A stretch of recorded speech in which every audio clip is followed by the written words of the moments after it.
क्या हो गया संबित बाबू? काहे दौड़े दौड़े फिर रहे हो? सुना है इस बार भोपाल के पत्रकारों ने तुम्हें दौड़ाया। क्योंकि ऐसा लग रहा है कि ये दौड़ना भागना कुछ ज्यादा ही हो गया है। देखिए, मेरा तो ये मानना है कि ऐसा काम ही क्यों करना पड़े कि दौड़ना और भागना पड़े। अब हम आते हैं कि भोपाल में क्या हुआ। भोपाल में यह हुआ कि अपने निहायत ही ड्रामाई अंदाज में, दरअसल संबित पात्रा को लगता है कि जिस तरह से मैं टेलीविजन स्टूडियोज में ड्रामा करता हूं कि ए मुल्ला जी, ए कटमुल्ला जी, और जिस तरह का ड्रामा मैं करता हूं और न्यूज एंकर्स उसे चुनौती नहीं देते, जिस तरह की मैं अनाप शनाप बातें अपने प्रेस कॉन्फ्रेंसेस में करता हूं और दिल्ली के पत्रकार, दिल्ली के बहादुर पत्रकार मुझसे सवाल नहीं पूछते, ऐसा शायद भोपाल में भी चल जाएगा या ऐसा शायद दूसरे राज्यों के पत्रकारों के साथ भी चल जाएगा। मगर मैं आपको बता दूं संबित भाई कि यहां पत्रकारिता कुछ हद तक जिंदा है। अब भोपाल में क्या हुआ, निहायत ही ड्रामाई अंदाज में संबित पात्रा आए और वहां पर एमपी नगर स्थित एक मॉल के सामने, विशाल मेगामार्ट के मॉल के सामने प्रेस कॉन्फ्रेंस किया। जनता भी थी, पत्रकार भी थे, और कहा कि मेरे पीछे ये जो आप बिल्डिंग देख रहे हैं ये करप्शन की बिल्डिंग है, क्योंकि नेशनल हेरल्ड को जमीन दी गई थी और ये देखिए 2003 में ये इमारत बनी और ये जो इमारत है वो राहुल गांधी और सोनिया गांधी के करप्शन की मिसाल है। तो संबित भाई, 2003 से किसकी सरकार है? और जब यही सवाल संबित बाबू से पूछा गया तो उन्होंने अदालत का सहारा लिया कि मामला अदालत में लंबित है। तो इस पर उनसे जब पूछा गया कि भैया जब मामला अदालत में है तो काहे प्रेस कॉन्फ्रेंस कर रहे हो, काहे ड्रामा कर रहे हो, तो मान्यवर के पास कोई जवाब नहीं था। बताइए, जब भोपाल डेवलपमेंट अथॉरिटी ने इसकी लीज कैंसिल करने कहा था, 2011 का ये पत्र है, आप 18 चल रहा है, आपने आज तक ये बिल्डिंग खड़ी क्यों है आपके राज्य में? बिल्कुल सही प्रश्न है और मैंने आपको बताया 2011 में, 12 में और 13 में बीडीए अर्थात भोपाल डेवलपमेंट अथॉरिटी की चिट्ठी एजेएल को दी गई है। लेटेस्ट 2013 में आप देख सकते हैं, eviction notice serve by BDA to AJL to remove fixtures and vacate the premises within 3 months। वो चिट्ठी भी हमारे पास है। उसके बाद जिन लोगों को फ्रॉड्यूलेंट तरीके से एजेएल ने और उसके पश्चात यंग इंडिया ने धोखा दिया है, वो कोर्ट में गए हैं। और ये भी है कि प्रशांत तिवारी जो कि एक एडवोकेट है, उन्होंने प्राइवेट कंप्लेंट भी किया है, केस चल रहा है। केस के बाद लोअर कोर्ट ने कहा है कि पुलिस, जो यहाँ की एमपी नगर की पुलिस है, वो इस विषय में संज्ञान लेके एक कोर्ट में रिपोर्ट सबमिट करे। रिपोर्ट सबमिट करने का काम चल रहा है। एविक्शन नोटिस आप देख रहे हैं 2011 से लगातार दिया जा रहा है।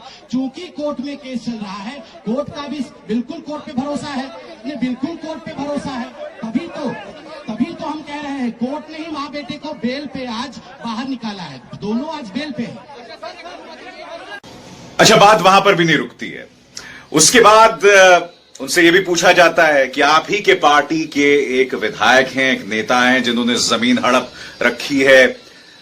जब उन पर सवाल पूछा गया तो उनके माथे पर पसीना आ गया, कोई जवाब नहीं देते बना। अरे भैया, जब 15 दिन से तुम इस प्रेस कॉन्फ्रेंस की तैयारी कर रहे थे तो कम से कम तैयारी करके तो उतरते। हां, ऐसी आधी अधूरी तैयारी करके क्यों उतरते हो बाबा? अब मध्य प्रदेश है, हां, कोई दिल्ली के पत्रकार तो है नहीं कि तुम अनाप शनाप कुछ भी बोल दोगे और वो जो हैं तुम्हारे जवाब को जवाब मान के सराखों पर रख लेंगे। यहां तो काउंटर क्वेश्चन होगा संबित बाबू। लिहाजा जब अगली बार मैदान में उतरो तो होमवर्क के साथ उतरो। जनता पार्टी की ही बीडीए ने भेजा है। भारतीय जनता पार्टी हमेशा ही कानून को ऊपर रखना चाहती है, इसीलिए इसे चल रहा है। आपका एक विधायक हजारीलाल डांगी विकलांगों की भूमि हड़प ली, उसके बारे में क्या कहना है आपका सर? ये विषय अभी प्रदर्शन हुआ था भाजपा का, ये लोकल विषय जरूर हमारे प्रवक्ता बोलेंगे। धन्यवाद। मैं अभी अंदर देखने जाऊंगा कि नेशनल हेराल्ड कहाँ प्रिंटिंग हो रही है। बहुत बहुत धन्यवाद सबको।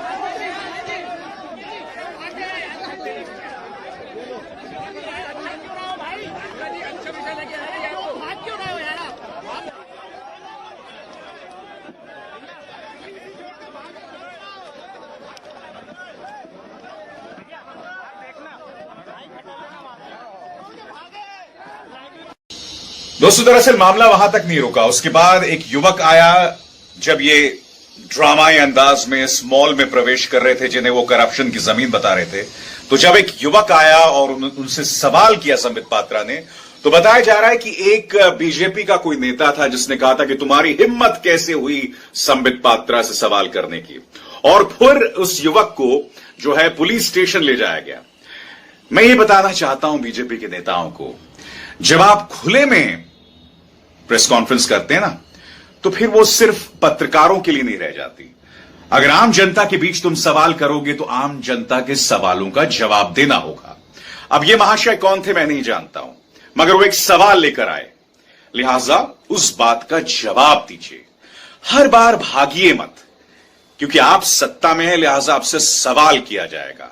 मजाक मत बनाइए प्रजातंत्र का, वरना फिर यही होगा और हर बार यही होता रहेगा।